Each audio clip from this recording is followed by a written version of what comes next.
Hello, everyone. I am really happy and I will be honest, a little bit nervous to be here today. But yeah, I'm really excited to have this conversation with you today. I am going to give people some time to get here and then we will get started. If you're here, if you could just leave a comment, say hello, say where you're from, all of that good stuff. All right. So, I am really excited to be here with you today. Hi, Meg. Oh, yay. Hello. I'm really excited to be here with you today to have this conversation. And I said this a little bit earlier, but I will say it again. A little bit nervous. First time doing this. So, I will just ask for your patience and any good vibes that you want to send. And yeah, I'm just really looking forward to having this conversation with all of you. And today we are going to be talking about, hello, we are going to be talking about being devoted to yourself or becoming more devoted to yourself and what that means.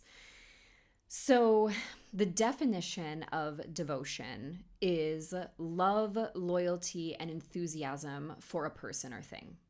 Okay. And I think that that's really actually quite lovely. And we use devotion a lot in religious contexts. Like that's maybe where we hear this word the most. But the conversation that I want to have today is all about you. So it is about the way that you are devoted to yourself, that you're devoted to your needs, to your wants, to your desires, that you are devoted to your own well-being, that you are devoted to the way that you show up in the world, your energy, your vibe. Like there's so many I don't know if any of you listen to my content here on Insight Timer, but I have this conversation frequently. Like these are such important questions to be asking yourself. And oftentimes we are not having these conversations with ourselves, right? We are maybe kind of showing up for ourselves last instead of really allowing ourselves to take care of ourselves, to show up fully, to be our full, whole, complete selves in multiple situations, not just in specific corners or pockets of the world, right? So I want to start by asking you a question. When was the last time that you truly showed love to yourself? And maybe while you sit with that question, I want to maybe take this a step back. Maybe we need to begin the conversation by talking about what loving yourself even means for you. Because when we have these kinds of conversations about self-care or self-love, it tends to be this really kind of abstract or vague sort of conversation where it's like, maybe you haven't even begun that conversation with yourself of what it actually means to love yourself or what things you do to show love to yourself or the situations that you put yourself in where you feel really loved. And maybe it's love from other people or love in external circumstances or external situations, like when you do really well at work, you know, you feel really good about yourself, or like when you do something kind for your partner, for your family, or for your friends, and you feel really good about yourself. And all of that is wonderful, but all of the conversations that you will have with me in this space is will always be about how you show up for yourself first, how you show love to yourself. So I really want you to think about, when was the last time that you really did something loving and kind for yourself? When was the last time that you, for example, gave yourself something that you needed? So that is an act of self-love. Like when you know that you need something, when you know that you want something and you're able to fulfill that request within yourself and you're able to give that to yourself, that is something that is really self-loving because you are meeting your own requirements, you're meeting your own needs, and you're not waiting for something else or in a lot of cases, someone else to meet them for you, right? So that's one part of this conversation. And I want you to sit with that. And, maybe write these down because you may need more time. Like this may not be, you may have an aha while we're here, but you may need to come back and kind of like reflect on these questions more. But when was the last time that you felt, and I think this question is so special, when was the last time that you felt truly enthusiastic about the person that you are? Okay, about literally who you are as a human being and the magic and the unique energy that you bring to the world. When was the last time that you allowed yourself to be excited about the person that you are, like every tiny little thing that makes you you? So all of the strengths and all of the things that you're amazing at, and all of the quirks and all of the flaws and all of the things that maybe embarrass you or that you kind of want to hide or that you don't really want other people to know about. Like, when was the last time that you allowed yourself to love all of who you are and be really excited about the weird and unique mix of things that have come together to make you you? Because you are so special. You're so special. You're unique. And then again, just like everyone else, I mean, we're all unique, obviously. We're all special, but that doesn't make any one of us less special. Like, the person beside me being special does not make me somehow less special. It's not an either or sort of thing, right? It's always both and. Not always, I guess, but it is often both and. And so when you think about all of these things, like how you love yourself, the way that you feel about yourself, like showing enthusiasm and excitement for the person that you are, I want you to really sink into this idea, which is your energy matters. So the things that you believe about yourself, the way that you move in the world, the energy that you show up in the world with, it really, really matters. And it has a massive impact on all of the world around you, really. It has a massive impact on your friends, your family, but it has a massive impact on the barista that you run into every morning, or the cashier at the grocery store, or like the police officer, the parking attendant, like all of these people that we kind of run into in our daily lives. It has a ripple effect that bleeds out. So when you're excited about yourself, when you are enthusiastic about your life, your personality, like the way that you move in the world, the way that you're showing up, that affects the people around you in a massive, massive way. So from this perspective, it's like hella important that you really do choose to be devoted to yourself, to show up to yourself. Because one, okay, you are the only person that will be with you from the beginning until the end. Like, I mean, as much as we'd like to not feel that way, as much as we'd like to not believe that, it's true. We are the only people that we have, And so it's really important to build up that habit and energy of having your own back and being really supportive of yourself and really learning to love and care for yourself like the magnificent, wonderful human being that you are. And then from there, when you are in that space of devotion, that devotion goes out and has a massive impact on every single person that you touch in your life. It's incredibly, incredibly powerful. So I want you to take a second and analyze, and I'd love to, if you guys are interested in like leaving a comment below about this, but what would it look like to give yourself that sort of love and attention? I say this all the time on the podcast, all the time. You are worthy of your own love and attention. You are deeply, deeply worthy of your own love and attention. And you need to be the person that gives it to you first. So we have a habit in society in general, I would say, of looking for love, approval, and whatever else outside of ourselves. We are constantly kind of seeking approval, validation, whatever it is, permission sometimes, right? We're sometimes looking for permission. Sorry about the light. We got a very heavenly glow kind of going on here. But we tend to look for those things outside of ourselves. But what would it look like to give yourself that love and attention, your own love and attention? And let's break this down a second farther. The love and attention that you probably so often, so keenly, and so freely give to other people. Whoa, sorry. We got like a whole lot. There's a whole lot happening here right now. But what would it look like to give that to yourself first? What would it look like to really show up for yourself? And if anyone wants to, I would love to hear your comments about what that would feel like. I'm going to give you guys a second to like think that through. And then if anyone wants to comment, then I will kind of respond to that before we move on. All right, we're going to move on to the next question, which is, what would it feel like to be enthusiastic? Like, I mean deeply, deeply enthusiastic about who you are as a person.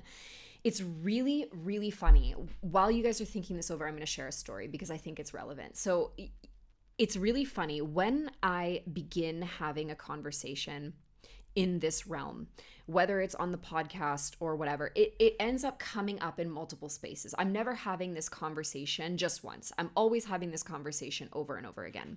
And so it's really interesting because this live was planned ahead of time, but last night I had a call with a client and we were talking very much about this idea of being really genuinely excited about life and allowing yourself to be excited about life, giving yourself permission to be excited about life. Because one of the things that often comes up is when we are in a moment of being really, really happy, we often feel, or we can feel somewhat guilty about feeling happy about our lives if we are surrounded by people who are in one way or another struggling. Now, we never want to negate or deny someone else's experience, and we certainly don't want to be there bragging or being kind of like overly in people's faces about the good things that are happening in our lives if somebody else is having a difficult time. But the point here is more about not diminishing our own light, our own happiness, our own excitement about ourselves or life, or enthusiasm for ourselves or life, because we know someone somewhere who is struggling. Of course we do. And it's not us today and it might be us tomorrow, and like that's okay too, but that's not necessarily a reason for us to make ourselves smaller. And I'm pretty sure that if you are here having this conversation with me right now, you are not the kind of person that would have any interest in your friends making themselves smaller, or your partner or your family or whoever it might be. You would not have any interest in them making themselves smaller in order to make you feel better. And what happens when we do that, by the way, is we actually rob someone of the opportunity to experience an energy that is different than the one that they are currently living in. So we rob people. I'm sorry, I'm trying to move my camera because the light has never been quite so special as it is today. But we rob somebody of the opportunity to really sink into another experience, a different energetic experience than the one that they are currently having. So we basically, to some degree, make their experience even harder by hiding our joy and by diminishing the way that we feel about ourselves and our lives, because we are not giving them an opportunity to sit in and feel the ripple effect of that energy. Your playing small really does not serve anyone ever at all. And least of all you. It really just does not serve you. And so I would encourage you to really sink into this question. What would it feel like to be truly enthusiastic about who you are as a human being? What would that look like? What would that feel like? Like, what impact does that have on your life? And all of this kind of bleeds into our next kind of question as well. How would you move differently in the world if you truly felt that way about yourself. So if you were truly enthusiastic about the human that you are and the energy that you bring to the world and the vibe that you embody and the work that you do and the partner that you are and the friend that you are and all of these aspects that like take over every area of our life, right? How would you move differently in the world if you genuinely were excited about the human that you are? Think about that for a second. What would shift? What would you do?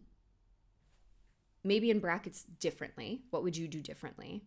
Or maybe it's just something, what would you start doing? What would you give yourself permission to do? And of course, you guys can answer all these questions too in the chat if you feel called to. And then the last kind of question would be, what would you stop doing? And that sometimes, despite the fact that it seems kind of negative, that sometimes is the most important question. What is it that you would stop doing if you were genuinely excited and enthusiastic about the human that you are? Maybe you would stop playing small. Maybe you would stop denying that niggling that you have, that you need to do something, go somewhere, be someone, make a change, or whatever. You know that voice. You've all experienced it. You have it. Maybe it's in your gut. Maybe it's in your heart. Maybe you hear something. Maybe you see something. Maybe you feel something. Maybe you just know that this is true. But what would you stop doing? And I want to give you guys all a second to respond if you want to that question. And I'm going to have another sip of water because I can. It's exciting. Being live, it's just, it's a thrill.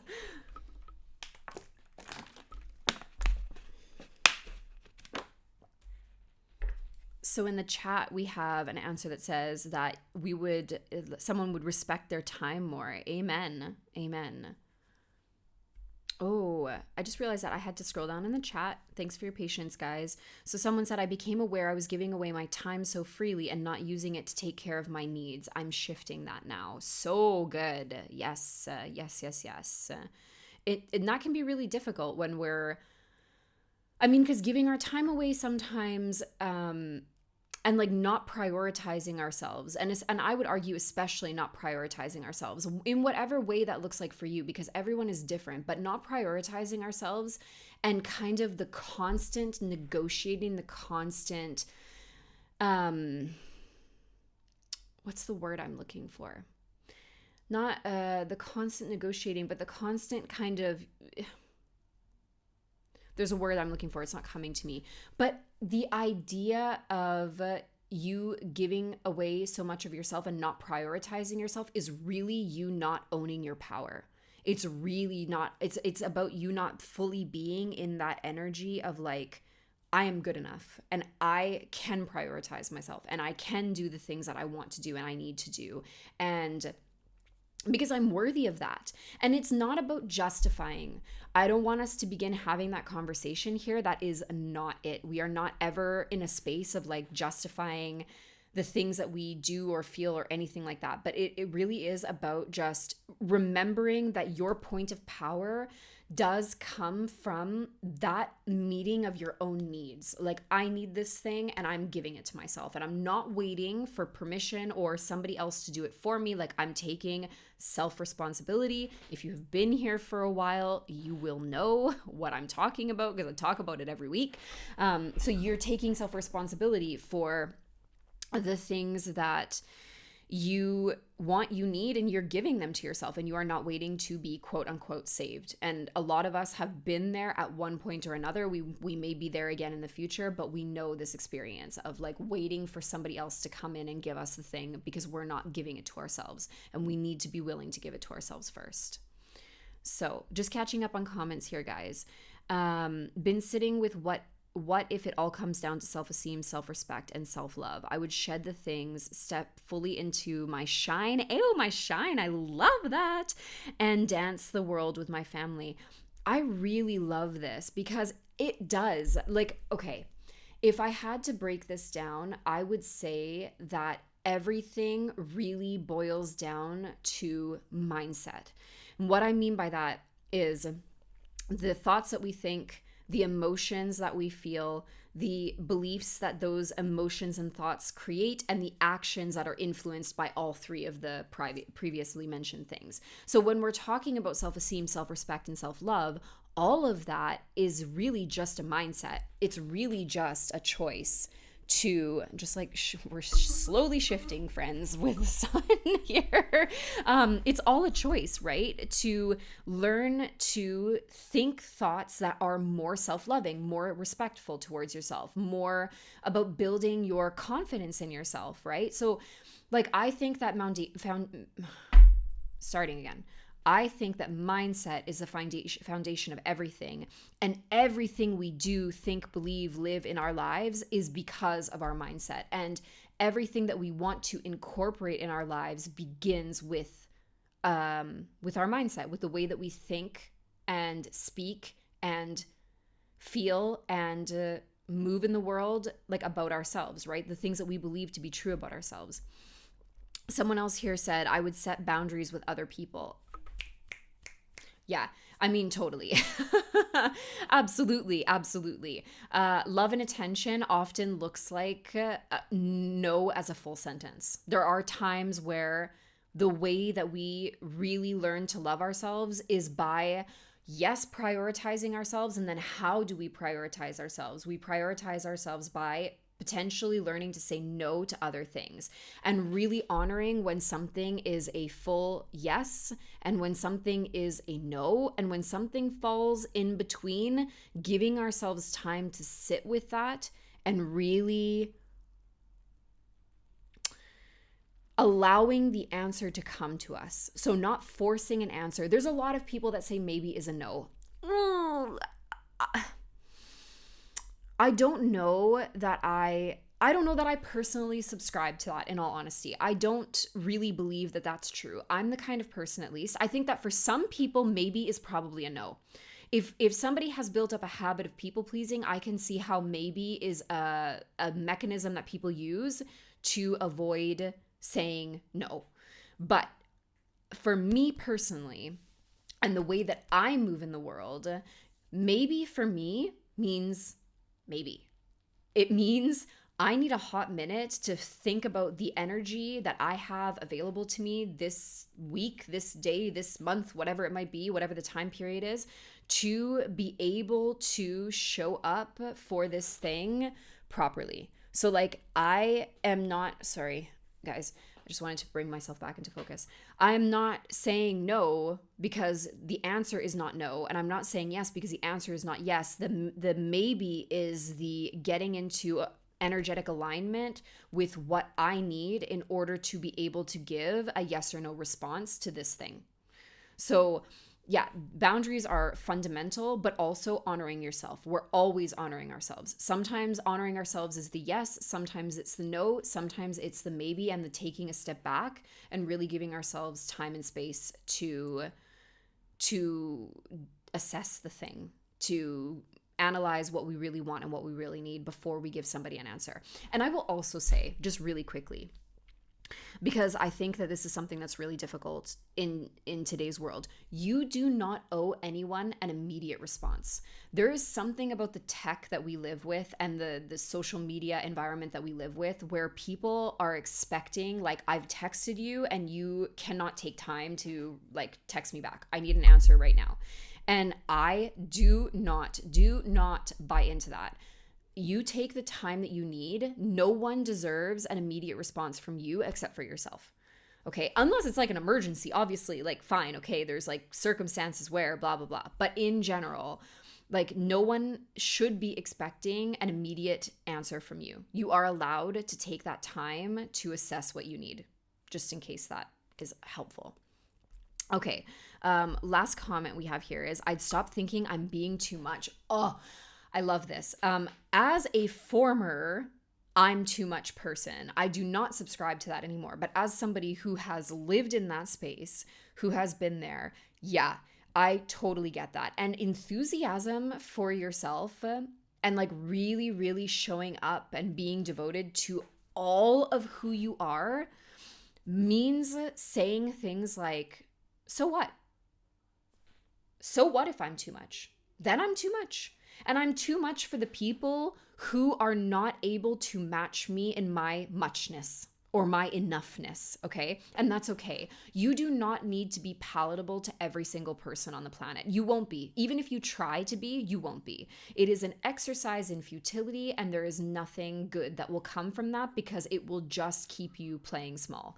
But it's really interesting because I'm going to give a side note to this story because I definitely did feel like I was too much, and I have moments of where I feel sometimes perhaps, but it really happens so infrequently now, and I feel really, really grateful for that. But let me give you another example, which has just flown from my mind. Give me 1 second. No, I had such a good example that was relevant to this. Oh, yes. Okay. I spent most of my youth, like really way too long, way too long, having conversations about how low maintenance I am. Okay. Because for me, the apex of getting a man, of like being in a romantic relationship, was like men don't like high maintenance women, and thus I must be low maintenance to find a man. This was a story that I had when I was like way younger. Like this was like in my 20s. We're talking like 15 years ago, which is crazy. It feels like I don't know how it's possible that I can even say something like 15 years ago, but it's true. And like it took me a while to kind of unravel and unpack this, but like I have gotten to the point where I am very much like there is nothing low maintenance about me. Nothing. I am not easygoing. Unless I'm traveling. When I'm traveling, I am like the chillest human. In fact, I think that travel tends to bring out the best version of me. But in general, in my daily life, there's really no part of me that is low maintenance. And so what? And so what? Why do I have to be? Why does anyone have to be? Why does anyone have to be something that is palatable or pleasing to someone else? Now, this is not a call to go around behaving like a jerk. And I don't think that that would be true for any of you anyways, because you wouldn't be here having this conversation with me if that was something that you spend a lot of your time doing in the first place. Like you wouldn't be occupying that space to begin with. So I don't think that there's a fear of you taking this too far in the other direction, but we do not need to be pleasing to people, and we are not able to be pleasing to all people. The people who are going to love us are going to love us no matter what.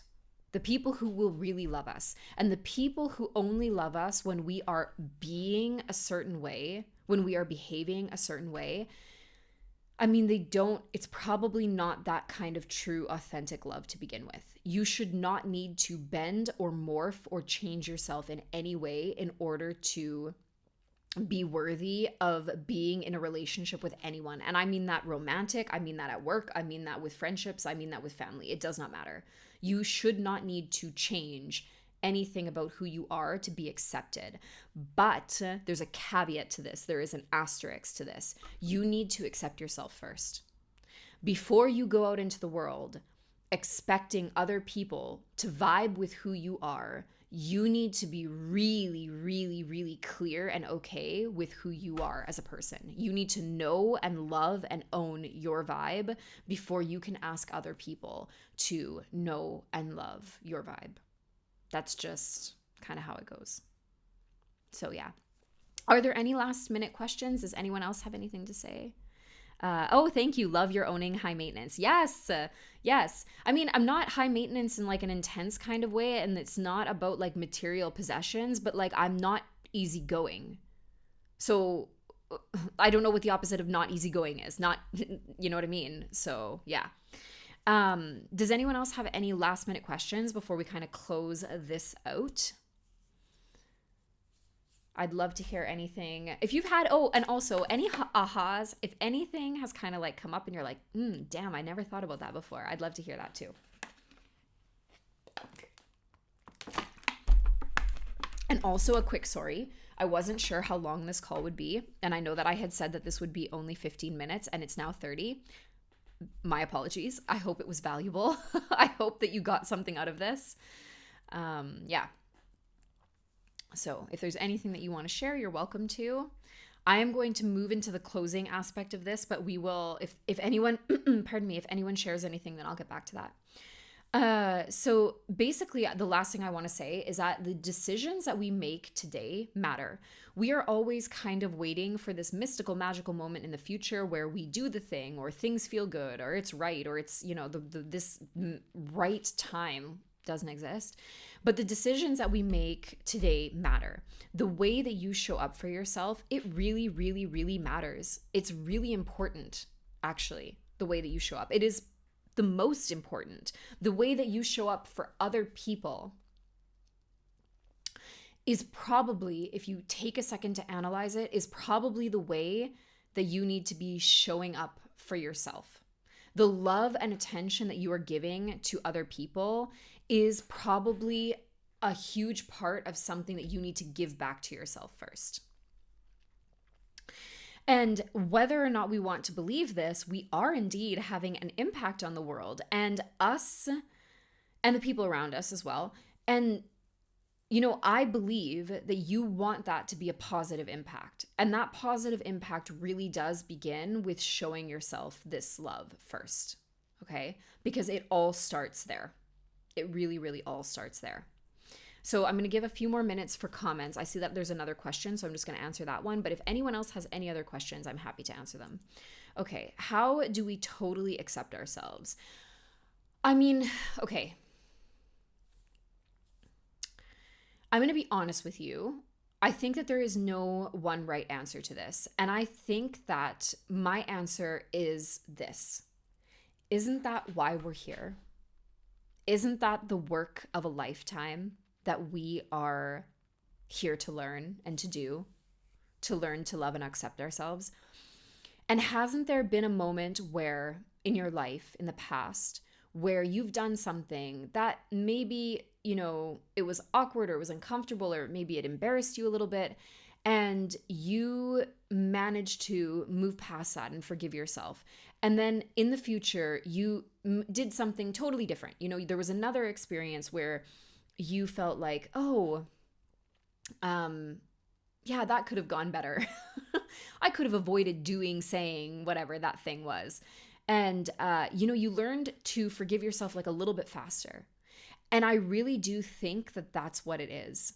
It is about the learning over time to accept yourself more and more, accepting that you are flawed, accepting that you are still wonderful, accepting that you're going to make mistakes over time, that no matter how much personal development or spiritual work you do, you are still going to screw it up. You're still going to put your foot in your mouth at some point. Like there's always going to be that lived experience of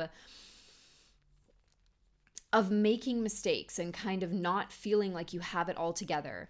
And maybe you go through seasons too, where you accept yourself more in one season and then less in another. There's so many sides to this. I don't think that it's not, how do I explain this? It's not one and done. It's the work of a lifetime. So if I was to get into the how, it really looks like taking the things that you like the least about yourself and finding a way to see the positive in that. So, for example, me not being like low maintenance or me being high maintenance, what is the positive in that? It actually makes me like absurdly organized. I am absurdly organized because one of the ways that my high maintenance energy comes through is in me wanting to know, like, it just generally what the hell is going on. Like, I want to know where we're going to go, what we're doing, and how we're getting there, who's coming, and I want to like plan in advance for that thing. And so I think that being high maintenance in the end of the day is actually me also being organized. And going back to the other comment, right, about like being too much. Well, me being too much, I think actually makes it so I don't know if I feel this way necessarily. I do. No, I do. Okay, I also do.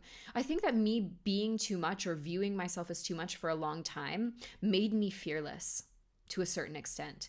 Because if I was already too much and my existence, literally my existence, was already pissing people off because I'm just too much, like if that was a story that I was telling myself, then like, I mean, there's nowhere to go but up. So I think that kind of made me want to like showcase what that looks like.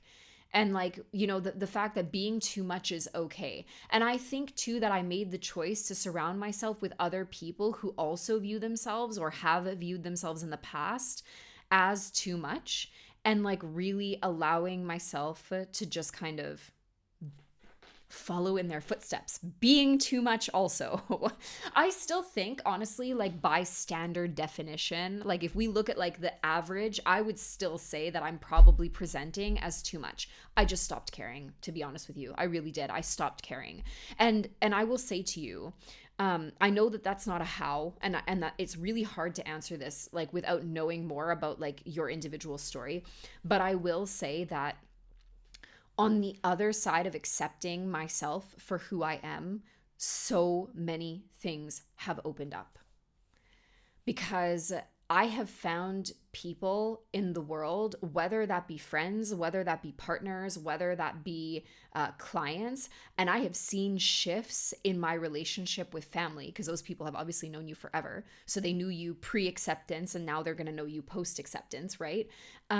So like those people, like I have seen shifts in those relationships because I just kind of owned it after a while. And I think you have to. After a certain point, I think you just need to kind of get there and be like, okay, like I'm done with this. I am no longer playing this game. Or as I say, as we say all the time on the podcast, like we don't do that here anymore. We just simply do not do that here anymore.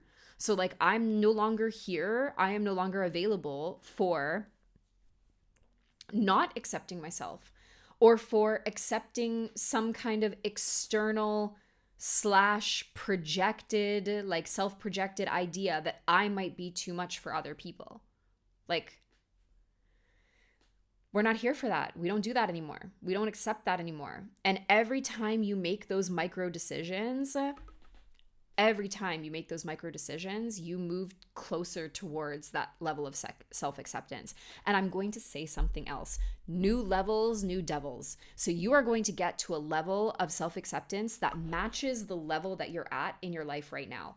And then when you move to the next level, there's going to be some other thing that comes up. And that like, I don't know if you guys are Harry Potter fans, but that like is kind of like the glass bumping up against Mr. Dursley's head. There's going to be something else that comes up that you bump up against, right? That is going to ask you to heal it and to give attention to it and whatever. And that's going to be every single time. That's going to be every single time you move forward, every single time you come up to something like to a new level, every time you integrate a new belief, there's going to be another new belief that's like, hey, yo, pay attention to me. Like there's always going to be something. That's all I have to say about that. There's always going to be something. And sorry, that's not all I have to say about it. And you are capable, 100 million% capable of dealing with that thing when it does present itself. Because you've already done the work to get to that point. And you are fully capable of achieving or moving towards whatever feeling or thing it is that you want from there on. You've got it. You did it up until now. You have all of this proof of a life survived and a life well lived to know that like whatever comes up next, you're going to be able to manage it. So, yeah. Okay. I hope that this has been helpful. And I would love to connect with you more. So there's ways that you can do that. I have a group here on Insight Timer where I share things I don't even know, inspiring posts, I guess. I don't know that I would have necessarily called them that, but sure, that's what, there is. And you can find a ton of my content on here. I have some meditations, more are forthcoming, and like episodes of the podcast and stuff like that. And if you liked this, then yeah, I hope to connect with you further in the future to do more lives, because now that I've broken the ice, we are in, we are ready, we are going, and it's gonna be good. Yeah. And I think that's kind of it. Is there something else I'm supposed to say? If you liked this, I suppose you can donate, and that would be cool. And yeah, just honestly, thank you for being here. And to those of you that left notes. And thank you for saying that I'm relatable, by the way. I really appreciate that. That's the goal. That's the goal. We're all walking the same path. We're all kind of moving through life together, right? And no one is ahead. We're all beside each other. We're all just side by side walking forward through this game called life. So thank you. To all the people who wrote comments and participated and are here, just thank you. It just means so much. And this was like a really interesting first experience, and I hope it was useful to you. And I know it was definitely useful for me. So I hope to see you on lives again in the future. And yeah, if you need me, you know where to find me here on the Insight Timer. So yeah, take care, everyone. Bye.